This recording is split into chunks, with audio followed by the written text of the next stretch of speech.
చల్లని మా తల్లి అమ్మోరు ఆ తల్లి చలవేనమ్మ మా ఊరు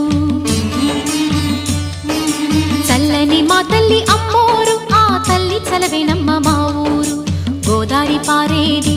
గుడిగంట గొంతెత్తి పాడేది గోదారి పారేది గుడిగంట గొంతెత్తి పాడేది